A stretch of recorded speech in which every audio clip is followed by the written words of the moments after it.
When we strip away the layers of worship, tradition, and centuries of glorification, what's left in the story of Jesus is something very different from the calm and benevolent figure most people imagine.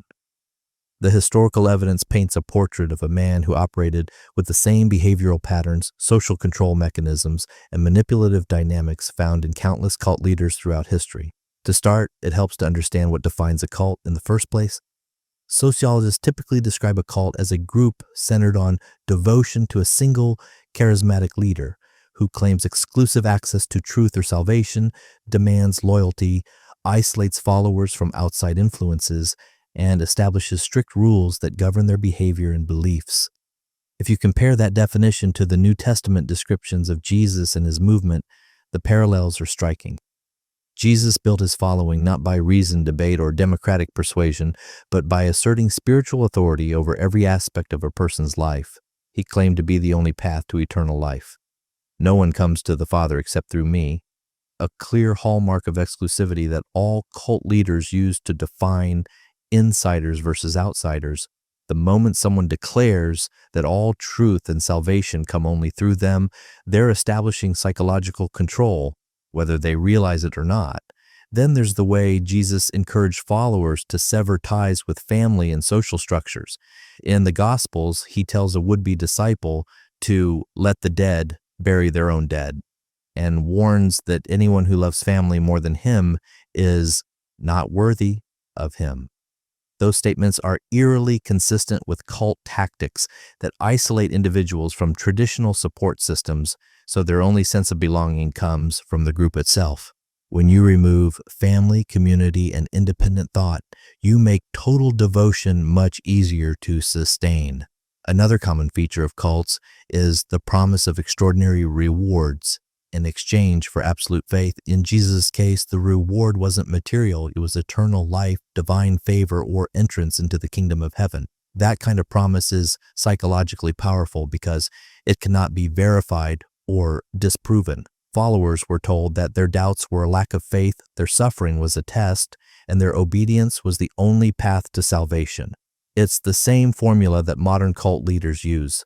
Emotional manipulation through hope and fear. There's also the redefinition of identity. Jesus' followers were told to abandon their old selves, to be born again, to take up a cross and follow him without question. The old you, your desires, doubts, and reasoning, was considered part of a sinful nature that had to die. This mirrors the process cults use when they strip individuals of personal identity to replace it with a collective one centered on the leader's mission. Once your individuality is gone, your critical thinking goes with it. Even the recruitment strategies described in the Gospels fit the cult template. Jesus targeted the poor, the vulnerable, the marginalized, people desperate for belonging, purpose, and hope.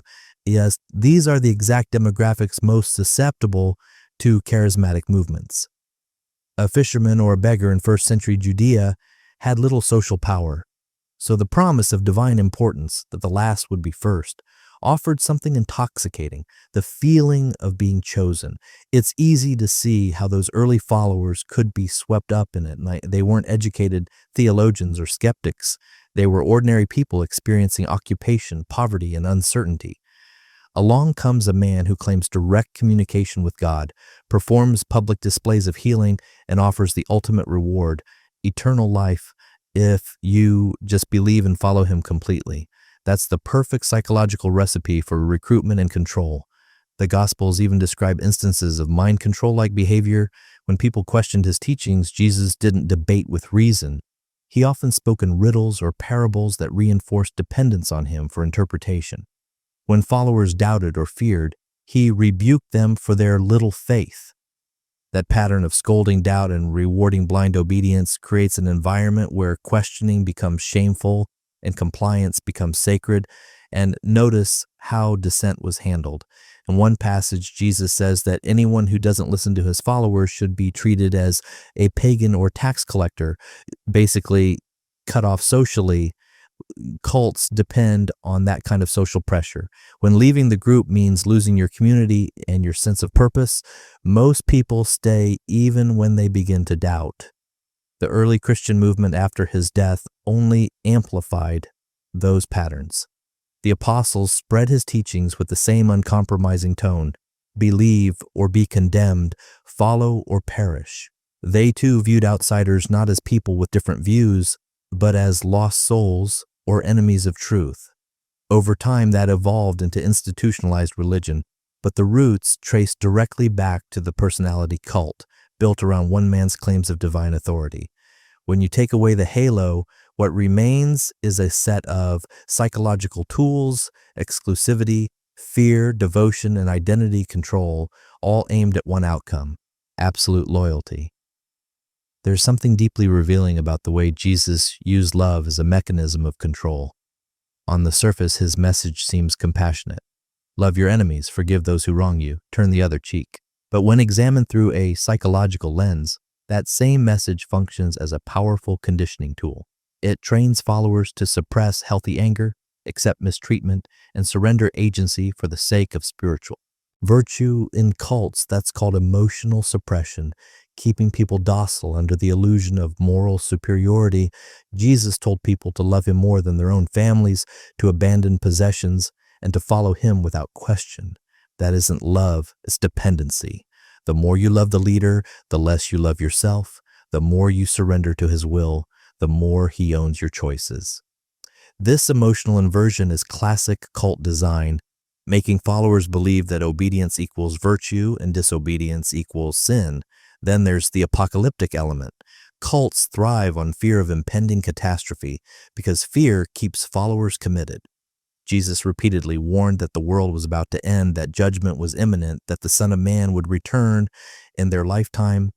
This sense of urgency made his followers feel they were living in the final days, part of a chosen few preparing for salvation. And that's not unique to Christianity. It's exactly what you see in groups like Heaven's Gate, the Branch Davidians, or Jonestown.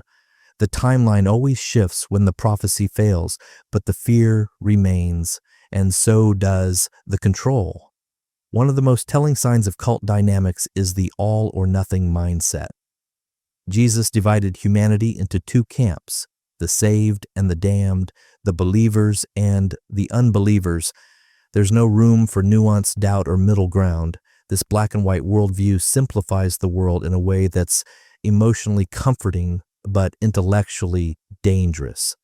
It makes people feel secure in their moral superiority while dehumanizing anyone outside the circle. That's not enlightenment. That's indoctrination wrapped in spiritual language.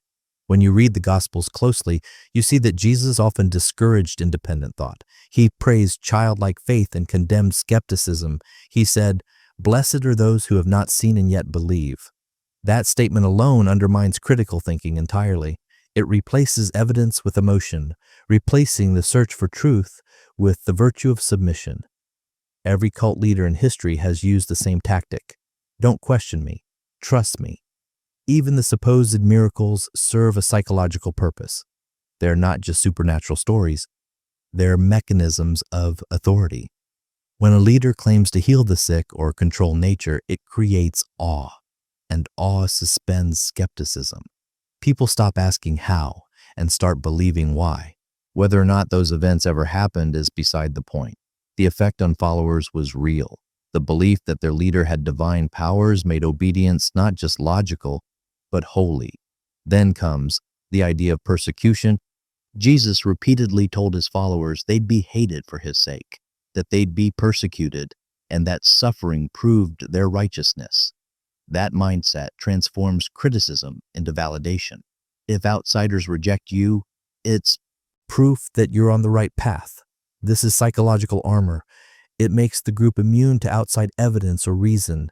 Every disagreement becomes an attack. Every skeptic becomes an enemy of truth. That's how cults maintain loyalty even in the face of overwhelming contradiction. It's worth noting how Jesus dealt with status and power within his group. He established strict hierarchies.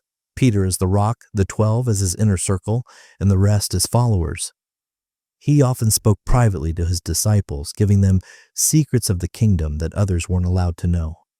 That insider language reinforces exclusivity, the feeling of being part of a privileged few who truly understand. It's a manipulation of identity, giving people meaning through separation from everyone else. You also see heavy use of guilt. Jesus constantly reminded his followers of their unworthiness, sinners in need of mercy, broken souls needing salvation. Then he offered himself as the only solution. This creates a dependency loop.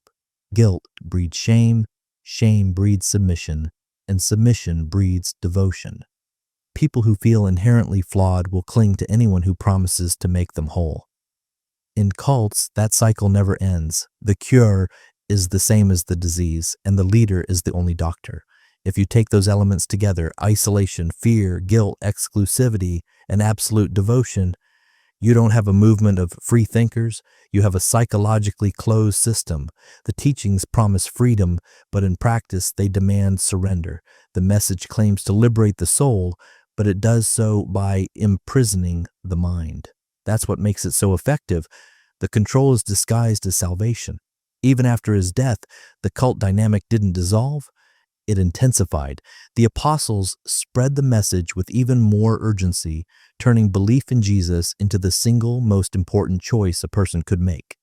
Believe and live forever. Doubt and be damned. The moral coercion was absolute. This kind of thinking eventually grew into the foundation of organized religion, but its DNA was already set in those first few years. A small, isolated group convinced they alone had the truth, and everyone else was lost. The tragedy is that the followers were sincere. They truly believed they were serving something divine, but sincerity doesn't cancel manipulation. You can be passionately wrong if the system around you rewards obedience and punishes doubt. That's the uncomfortable truth. Faith doesn't protect you from deception. Sometimes it's the mechanism of it. One of the more unsettling aspects of Jesus' teachings is how they primed followers for unquestioning obedience under moral justification. When he told them to deny yourself and take up your cross, he wasn't just speaking metaphorically. He was demanding the total erasure of personal will in favor of his vision. In a cult context, that's the ultimate form of control. You no longer think for yourself because every decision is framed as obedience or betrayal. Throughout the Gospels, Jesus sets up patterns of conditional love. You are loved if you believe, you are blessed if you follow, you are saved if you obey. It's not unconditional compassion, it's transactional. This kind of structure creates psychological dependence because people constantly strive to earn approval. The moment belief becomes currency, devotion becomes compulsion, and in the absence of critical distance, obedience begins to feel like virtue. The promise of a coming kingdom amplified this dependency even more. Jesus repeatedly told his followers that the end was near, that they were living in the last days, and that only those who stayed faithful would inherit paradise. That doomsday psychology is a powerful motivator. It keeps people loyal out of fear of missing salvation and fear of being wrong when the end finally arrives. You can see the same tactic in modern movements that predict apocalypses that never come, yet the followers rarely abandon their faith. They rationalize the delay, double down on belief, and surrender even more control to the leader. When Jesus spoke about dividing families, setting a man against his father, and bringing not peace but a sword, it exposed a side of his mission that wasn't about harmony. It was about separation. Division is a key element in maintaining control. It isolates followers from dissenting voices, making the group self-contained. Once someone steps outside that circle, their relationships, identity, and sense of belonging all collapse. That's why leaving a belief system like this can feel like losing your entire life, because the system was designed to make you feel that way. There's also the issue of mind reinforcement through ritual repetition. Jesus taught specific prayers, repeated moral codes, and parables designed to be internalized deeply.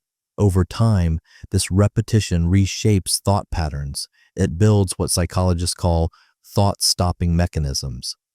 When a troubling question arises, the believer reflexively quotes scripture or repeats a mantra to silence the doubt. That's not spiritual peace, it's cognitive control. If you look at the early Christian communities that formed after his death, you see this conditioning carry forward. They met in secret, avoided outsiders, practiced confession and group reinforcement, and shared symbolic meals that bound them emotionally. It was a closed feedback loop where questioning the leader, even posthumously, was equated with moral failure. That structure became the blueprint for religious orthodoxy itself: submission dressed as faith, conformity presented as holiness. It's striking how the personality cult around Jesus survived even without his physical presence. In most movements, when the leader dies, the group falls apart. But Christianity did something unique. It spiritualized his authority. Jesus became not just a prophet or teacher, but an eternal overseer, watching, judging, and guiding from above. In psychological terms, that's the perfect mechanism for permanent control. The leader never truly dies, and neither does the fear of disappointing him. Think about how loyalty was defined. To reject Jesus wasn't simply disagreement. It was rebellion against God himself. That's an enormous psychological burden to carry. If every doubt feels like sin and every question feels like betrayal, the mind begins to police itself. You don't need an external enforcer when the fear of disobedience lives inside you. And when you examine his use of parables, there's another subtle manipulation. Parables are ambiguous. They make the listener depend on the speaker for interpretation. By speaking in riddles and claiming that only the faithful would understand, Jesus ensured that his words couldn't be easily challenged. If you questioned him, the problem wasn't his logic, it was your lack of faith. That's the genius of spiritual authority. It's unfalsifiable. The leader can never be wrong because misunderstanding is always blamed on the follower. Another aspect worth examining is the demand for public displays of faith. Followers were told to proclaim belief, to leave everything behind, to endure persecution proudly. This external commitment reinforces internal conviction. Psychologists call it cognitive dissonance reduction. The more someone sacrifices for a belief, the harder it becomes to admit they might be wrong. Every loss must be justified, every suffering reframed as noble. Over time, that turns ordinary people into zealots, not because they started irrational, but because they couldn't afford to feel foolish for what they'd given up. It's also worth noting how Jesus used language strategically. He often used phrases like, "Follow me, be perfect, and I am the truth." These aren't suggestions, they're absolutes. Absolute language removes nuance, and once nuance is gone, obedience becomes the only logical response. When the leader's word equals truth, critical thinking has nowhere to go. And finally, there's the collective identity he built. The body of Christ, a phrase that would later become central to Christian doctrine. That metaphor sounds unifying, but it's also deeply controlling. If the group is one body, then disobedience isn't just disagreement, it's disease. Doubt becomes infection, individuality becomes threat. The only acceptable state is conformity, the only cure is faith. That's how control becomes invisible. It's redefined as health. In all these ways, Jesus' movement fits every sociological marker of a cult: charismatic leadership, exclusivity, total devotion, apocalyptic urgency, and identity replacement. What makes it seem different today is simply time, tradition, and political success. Once a cult gains enough power and stability, people stop calling it a cult and start calling it a religion, but the underlying psychology remains the same.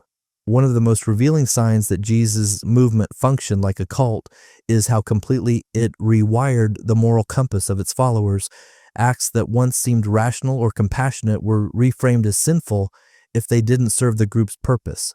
Thinking for yourself became pride, doubting became rebellion, loyalty to family became a test of faith. When a system inverts ordinary values to make obedience the highest good, it no longer needs force. People willingly police themselves. That kind of moral inversion can make even dangerous ideas feel sacred. Jesus often praised suffering, saying those who mourn are blessed, the meek will inherit the earth, and the persecuted will be rewarded. On the surface, those phrases sound comforting, but psychologically, they reinforce submission to suffering. They train people to see pain as virtue and exploitation as divine will. In cult psychology, that's known as reframing abuse as enlightenment. It keeps followers quiet, humble, and dependent, convinced that their endurance is proof of righteousness. Then there's the way he used secrecy and selective revelation, and Jesus often told parables to the public but gave private explanations only to his inner circle. This created a sense of inner access and a chosen few who really understand what others can't. Cult leaders do this instinctively. They create tiers of understanding, so followers constantly strive to reach higher levels of insight, always dependent on the leader's approval. That structure guarantees loyalty because the goalpost of enlightenment is always moving. Another layer of manipulation lies in his approach to wealth and poverty. Jesus told followers to give up everything, to sell their possessions and follow him. Yet that rule only flowed one way, from follower to leader. The group provided for him supported his ministry and devoted their livelihoods to his cause. That economic dependency deepened the psychological bond. When you've surrendered your family, your savings, and your identity, what's left to return to? Nothing. And that's exactly how control solidifies. He also employed thought-stopping techniques, phrases meant to end questioning rather than invite it. You of little faith, do not doubt, trust in me. Those words don't engage reason, they silence it. Over time, believers internalize these cues. Anytime doubt arises, the mind responds automatically with self-rebuke. I must not have enough faith. That reflex keeps people trapped because their own conscience becomes the enforcer. Even his so-called miracles carry cult-like implications. In many accounts, he performs public displays that attract large crowds, healings, exorcisms, resurrections, followed by commands to follow him completely. Miracles serve as the emotional hook, the undeniable proof that bypasses logic. Once someone witnesses what they believe is supernatural power, their rational skepticism collapses. They're no longer evaluating ideas, they're surrendering to awe. And awe in the wrong hands is a powerful tool of control. Jesus also redefined morality in a way that concentrated all moral authority in himself. He forgave sins, interpreted laws, and positioned himself as the final judge of right and wrong. That's not a teacher, that's an arbiter of conscience. When people believe that one man holds the key to their moral standing, they stop trusting their own intuition, they outsource ethics to the leader's voice, and eventually they can't tell the difference between their own thoughts and his commands. You can also trace how Jesus normalized the idea of unquestioned suffering. Take up your cross wasn't just about endurance, it was about acceptance of injustice. Instead of resisting oppression, followers were taught to glorify it as spiritual growth. That message would later justify centuries of submission to authority, religious and political alike. When people believe that obedience to suffering is holy, they stop fighting back. They internalize their chains as divine purpose. Another interesting parallel is how Jesus predicted betrayal within his ranks. He told his disciples one of them would turn against him, and that prophecy served a dual purpose. It not only justified future dissent, but also made suspicion part of the group's identity. When followers believe betrayal is inevitable, trust becomes conditional, and paranoia replaces transparency. Cult leaders often warn of traitors to keep their groups closed and fearful. Jesus did exactly that. The emotional manipulation went even deeper through guilt conditioning. The doctrine of sin told people they were inherently broken, and only he could redeem them.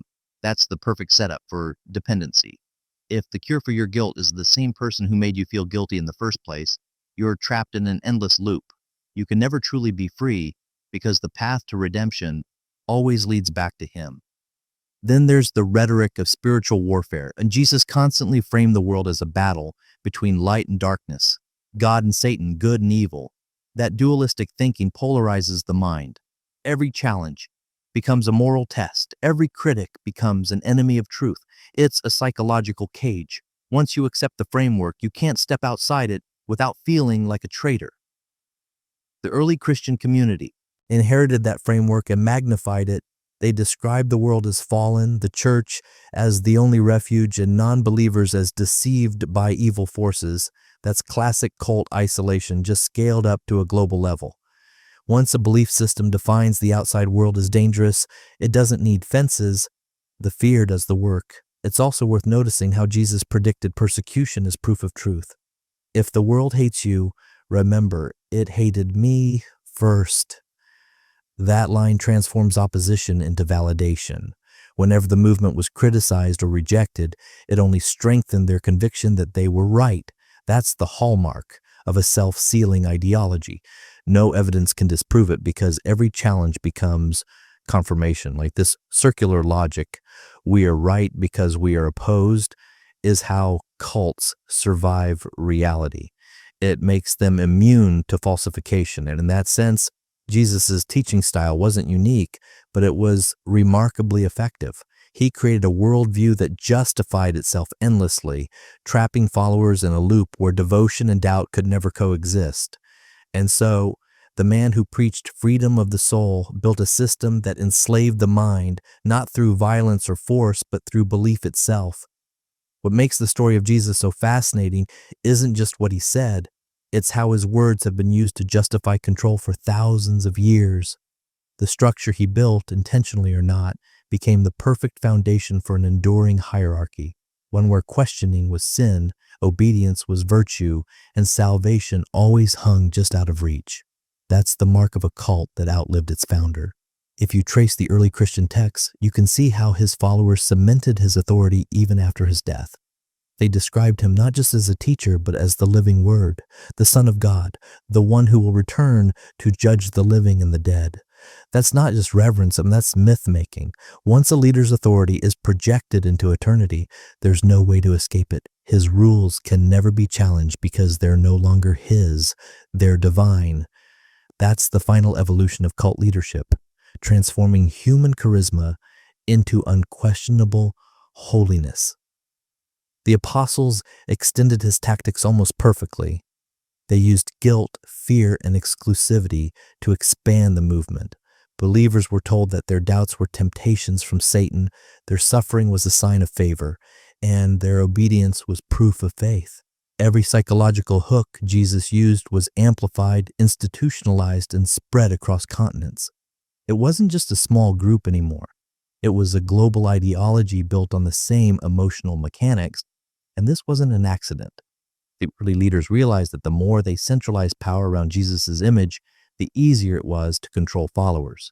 They created rituals to reenact, his sacrifice, communion, baptism, confession, all designed to remind people of their dependence on divine forgiveness. These weren't just spiritual exercises, they were psychological anchors.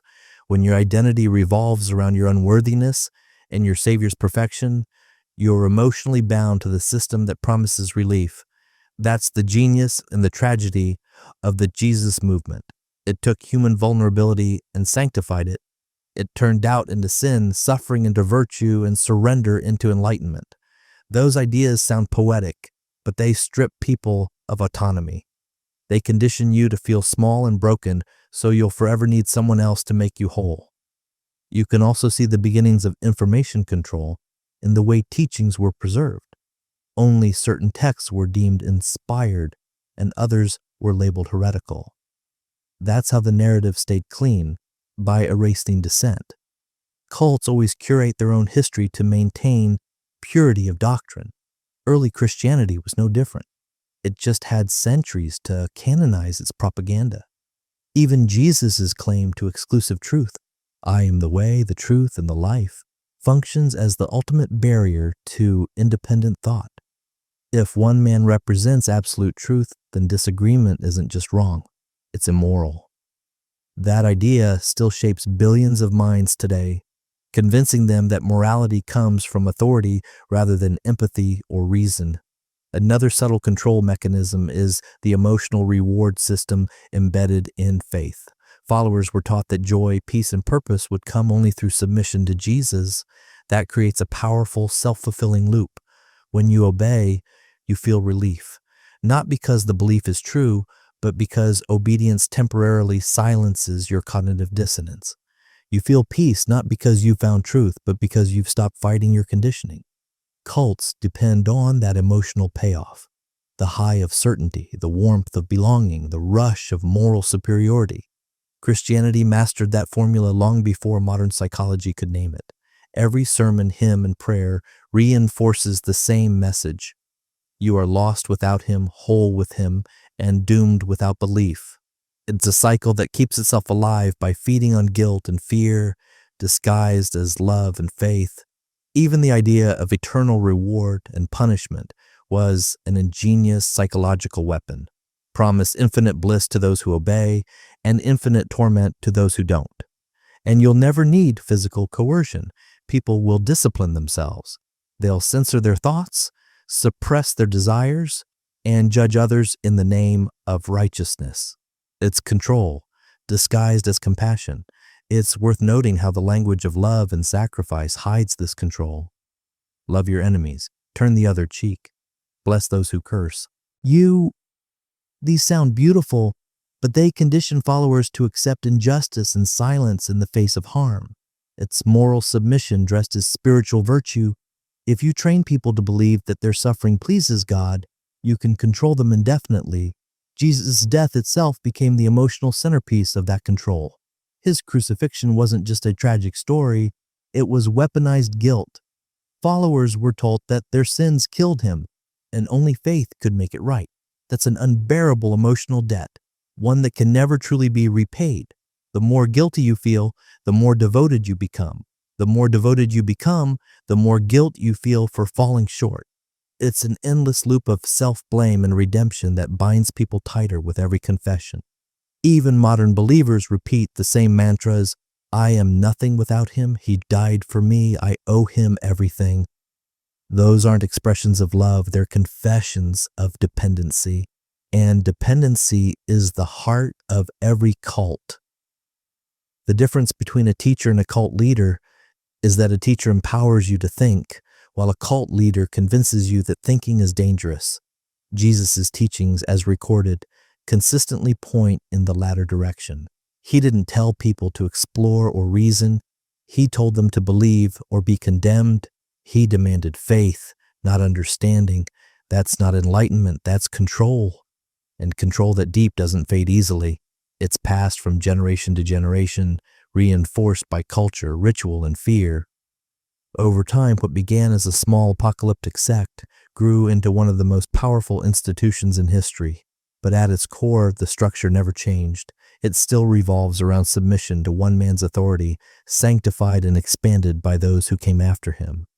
The story of Jesus isn't just about faith, it's about how belief can be engineered, how devotion can be shaped, and how control can be disguised as salvation. When we look beyond theology and focus instead on social structure, the early Christian movement fits a pattern that sociologists recognize across history, a tightly bonded community centered on a single, unquestionable authority figure.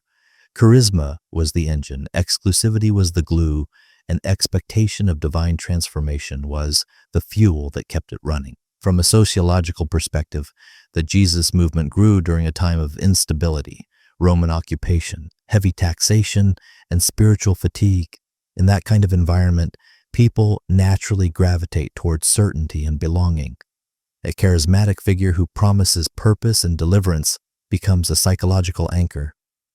This isn't unique to Christianity. It's how nearly every intense belief movement begins. Charisma is a fascinating thing. It feels divine, but it's really a social exchange. People project their hopes, fears, and ideals onto a person who seems larger than life. That projection creates a feedback loop. The more followers believe, the more powerful the leader appears, and the more that power reinforces belief. In the first century, Jesus embodied that loop perfectly. His followers didn't just hear his words, they experienced them as revelation. The other major component was the promise of transformation. Followers weren't just told to behave differently, they were told to become new people, to be born again, to shed their old identity, to see the world as temporary and themselves as chosen. That kind of transformation feels exhilarating, almost euphoric. It's one of the strongest emotional reinforcements any movement can offer because it replaces the messy uncertainty of self with a clear, sacred identity. But with that new identity came separation from everything else. The first Christians referred to outsiders as the world, a term that suggested corruption, blindness, and moral decay. That simple division, us versus them, created a tight circle of trust that made the group feel invincible even when persecuted. In social psychology, this is known as in-group reinforcement. The more hostility the group faces, the stronger the internal bond becomes. That's why persecution didn't destroy early Christianity. It solidified it. When people believe they're suffering for a divine cause, pain becomes proof of righteousness. The Romans could suppress rebellion, but they couldn't suppress meaning. Every execution became a testimony, every martyrdom a recruitment tool. Paradoxically, oppression strengthened faith instead of extinguishing it, a dynamic seen in many revolutionary and religious movements throughout history. And then came the stories and the Gospels, the letters, the oral traditions that spread across regions. These texts didn't just preserve memory, they built mythology. They turned a small, uncertain following into a cosmic narrative. Over time, the message was refined to emphasize loyalty, purity, and the rejection of worldly wisdom. That literary process, choosing what to include and what to omit, turned the historical into the eternal. When modern sociologists study religious movements, they often find the same ingredients repeating: a charismatic founder, a message of absolute truth, a strong sense of community, and a moral divide between insiders and outsiders. The Jesus movement contained all of them. But what makes it historically remarkable is how it managed to outlive its leader by institutionalizing his charisma, transforming personal devotion into organized doctrine. Once leadership became diffuse, apostles, bishops, councils, the emotional dependence on one figure evolved into devotion to a symbol. The authority once embodied by a person now lived in scripture, sacraments, and institutions. It was still the same pattern of reverence and obedience, but scaled up and made permanent. From there, the message changed tone, less apocalyptic, more administrative, but the psychological structure remained intact. Faith first, reason second, belonging as proof of truth, obedience as a measure of goodness. It's that structure, not the supernatural claims, that allowed the movement to expand beyond its time and culture. And this is the key insight. When charisma becomes codified, belief becomes tradition. What began as a movement fueled by urgency becomes a civilization sustained by ritual. The control becomes cultural rather than personal, invisible rather than explicit. This transformation from small sect to global faith shows that the mechanisms that once operated through emotional influence can persist through institutions long after the original figure is gone. It's not about deception or malice. It's about the enduring power of human psychology, our need for certainty, meaning, and belonging. That's why studying movements like this isn't about attacking faith. It's about understanding the patterns that shape it. The same psychological threads run through every powerful ideology, whether religious, political, or cultural, and when we recognize those threads, we start to see how belief can be both comforting and controlling, liberating and limiting at the same time. As the first generations of followers died out, the movement that began around Jesus faced an existential problem: how to preserve unity without the living presence of the leader. The solution came in the form of authority through text, hierarchy, and ritual. What had been personal faith in a person became submission to a doctrine. That shift wasn't just theological, it was sociological. It's what allows a charismatic movement to survive long after its founder's death. The letters of Paul played a massive role in shaping the structure. He standardized belief, corrected deviations, and drew sharp boundaries around acceptable teaching. You can see the early stages of organizational control in his tone, the emphasis on obedience, purity, and endurance. He often referred to followers as children, and himself as a spiritual father, reinforcing dependency and moral oversight. That language wasn't unusual for the time, but it had deep psychological implications. It created hierarchy disguised as guidance. Paul's writings also amplified the apocalyptic urgency that Jesus had started. He told believers that the world was passing away, that time was short, that salvation was near, that constant anticipation bonded the community together, fear and hope mixed in equal measure, the perfect balance to sustain devotion through hardship. And every disappointment, every delay was rationalized as a test of faith. That's the same cognitive mechanism that keeps high control groups unified even when predictions fail. But something remarkable happened as the message spread. Diversity, dozens of interpretations, sects, and competing teachings appeared within decades. Each claimed to possess the true understanding of Jesus' message. What followed was a long process of consolidation, councils, creeds, and eventually institutional dominance. The teachings were narrowed, standardized, and enforced. Over time, what began as a movement about personal transformation became an empire of orthodoxy. This process shows how belief systems evolved not only through inspiration but through control of information. The texts that survived were those that supported unity under a clear structure of authority. Others, gospels that portrayed Jesus differently, or teachings that emphasized inner spirituality over obedience, were labeled heresy and destroyed. That's how religious memory gets sculpted. It's not always malicious. It's strategic. Consistency is easier to maintain when alternative voices are silenced. Once orthodoxy was established, a powerful dynamic took hold, the merging of spiritual and political power. Leaders no longer needed direct charisma because they could wield institutional authority.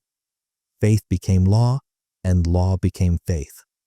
This transition is one of the clearest examples in history of how an intense belief movement can evolve into a governing system.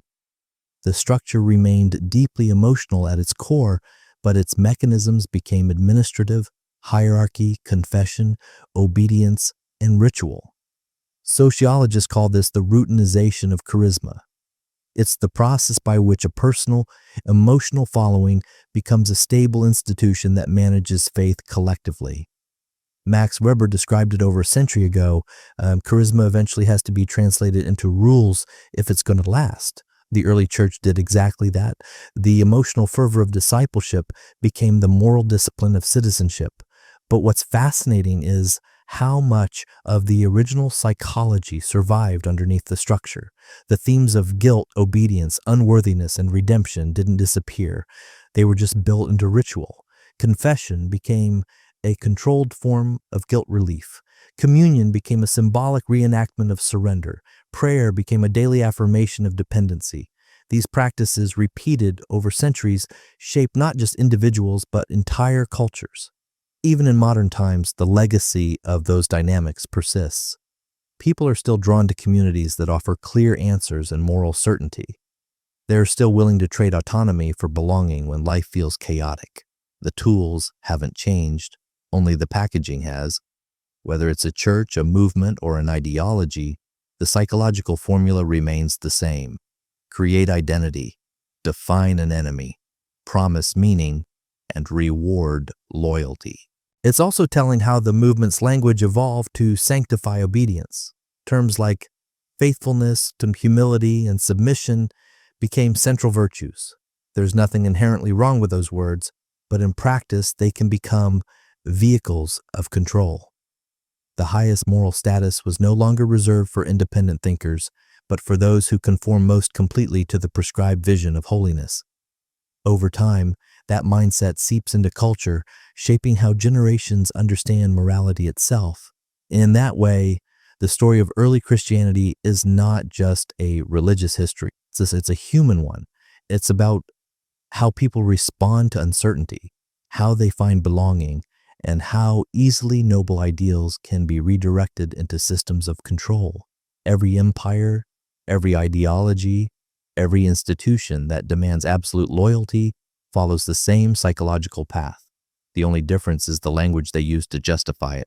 The early Christian movement shows both sides of belief, its power to inspire compassion and community, and its danger when elevated above questioning. Faith can bind people together, but it can also make them blind to the manipulation hidden within devotion. Recognizing that paradox doesn't diminish the good. It simply reminds us that no belief, no leader, and no institution should ever stand above scrutiny. Across time, the pattern repeats itself. When people feel powerless or adrift, Movements that promise certainty rise to fill the gap. In the first century, that meant a message of salvation under Roman rule. Today, it might take the form of political ideology, celebrity influence, or online tribes. The mechanism is the same: hope offered in exchange for surrender of doubt. In the context of early Christianity, that trade-off built momentum because it met genuine human needs. The promise of forgiveness soothed guilt. The sense of purpose gave structure to chaos. The shared rituals created emotional safety. None of those things are inherently harmful. They are the same reasons people join volunteer groups or social causes. The difference lies in what happens when questioning the system itself becomes taboo. When a community places its founder or its text beyond criticism, growth stops and preservation begins. The movement shifts from discovery to defense, from curiosity to control. Early Christian writings already show this transition. Statements warning against false teachers, verses insisting that only one interpretation is correct. Those phrases may have started as protection against confusion, but over centuries they hardened into dogma. Once belief becomes fixed, protecting it takes priority over seeking truth. That process explains why institutions that start as revolutionary so often become conservative. The first followers of Jesus were social outsiders, challenging the moral order of their time. Yet, within a few generations, the same message was used to enforce obedience, justify authority, and suppress dissent. It's not hypocrisy. It's how every successful ideology survives.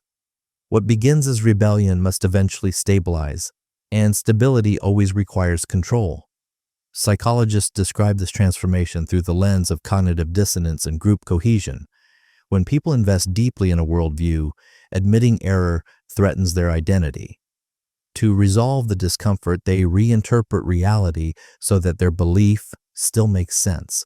That's why faith movements persist even when predictions fail or evidence contradicts their claims. Doubt becomes temptation, and perseverance becomes proof of righteousness. It's a closed loop that protects belief from collapse. At the same time, communities built on the intense conviction often do real good within their boundaries. They create mutual aid, charity, and emotional support. The same passion that fuels conformity can also drive compassion. Understanding this dual nature is important. Critique isn't rejection of the people involved, but recognition of how systems can shape behavior without our awareness.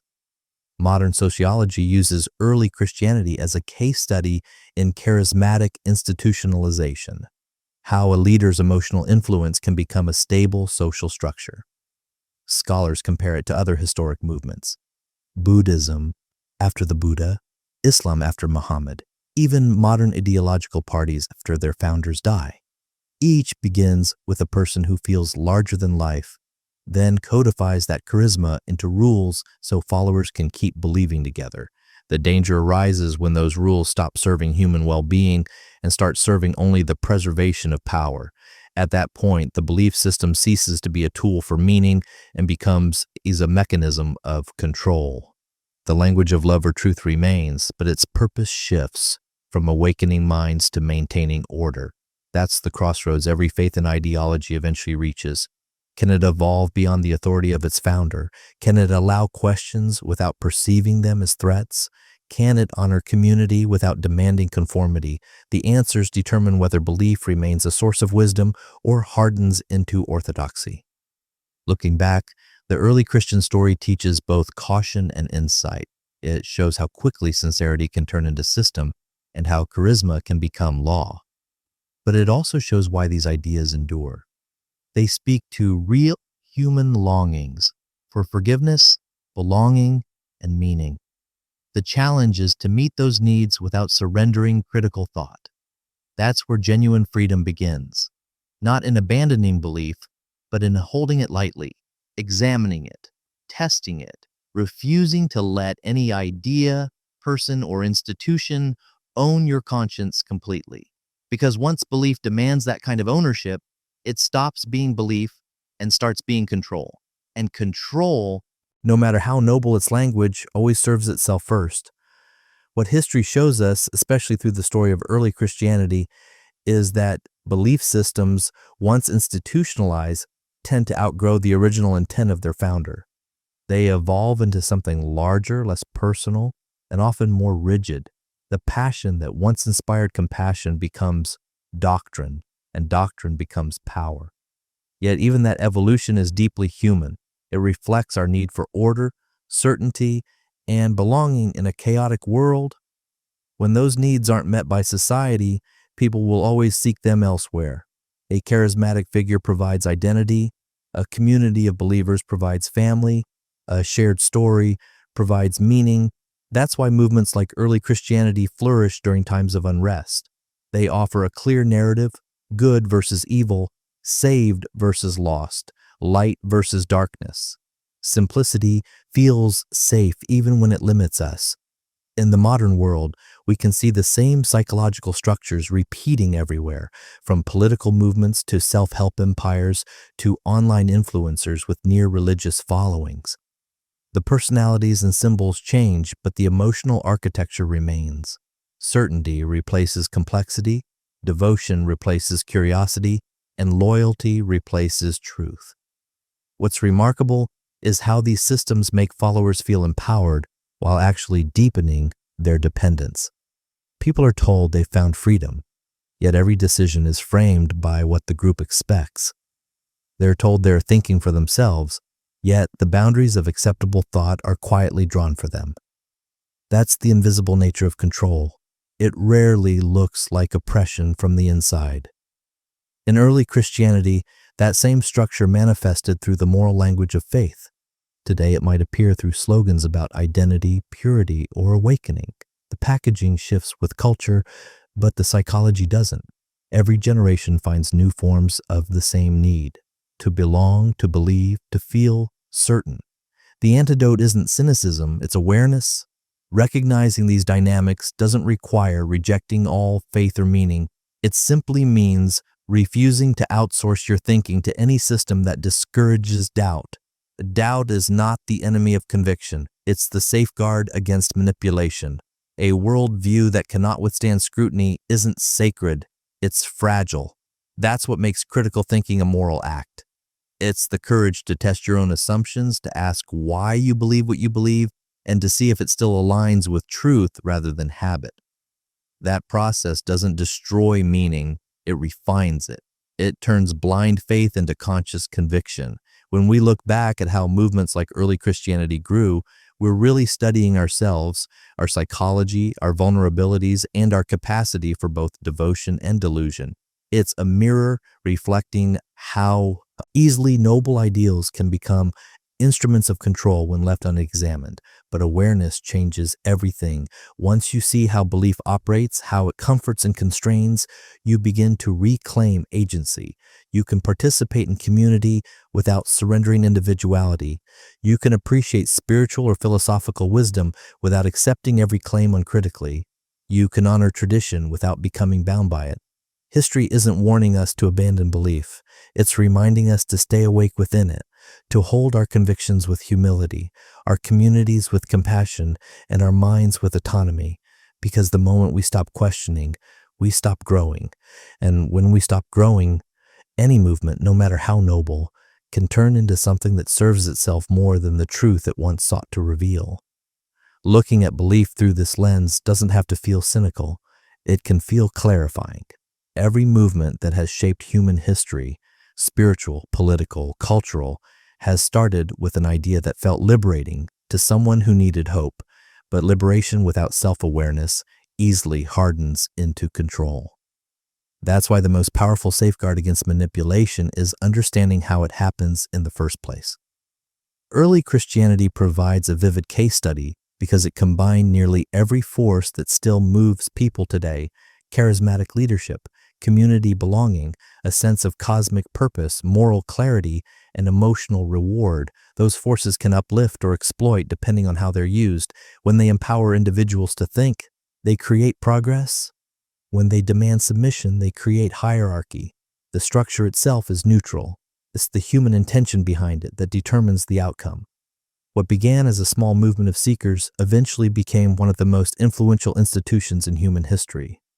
That transformation reveals not just the persistence of belief, but the adaptability of control. Every system learns to survive by evolving its language. Faith becomes virtue, obedience becomes devotion, questioning becomes rebellion. Yet beneath the surface, the same psychological patterns remain. Recognizing those patterns doesn't strip life of meaning, it restores it to something more honest. It allows belief to be a tool instead of a cage, a choice instead of an inheritance. It lets morality be guided by empathy rather than fear, and it gives community its rightful purpose, to connect people, not to confine them. When people reclaim the ability to question, belief becomes conscious again. You can appreciate wisdom without surrendering your autonomy. You can seek connection without erasing individuality. That balance, skeptical yet open, curious yet grounded, is what real freedom of thought looks like. The lesson isn't that faith itself is false, but that any system claiming to hold all truth should be met with gentle skepticism. Truth doesn't need protection from inquiry. It survives it. In fact, the more you question, the more authentic what remains becomes. Throughout history, every generation has faced the same tension, the comfort of certainty versus the risk of thought. Certainty feels safe, but it narrows the world. Thought feels dangerous, but it keeps the world alive.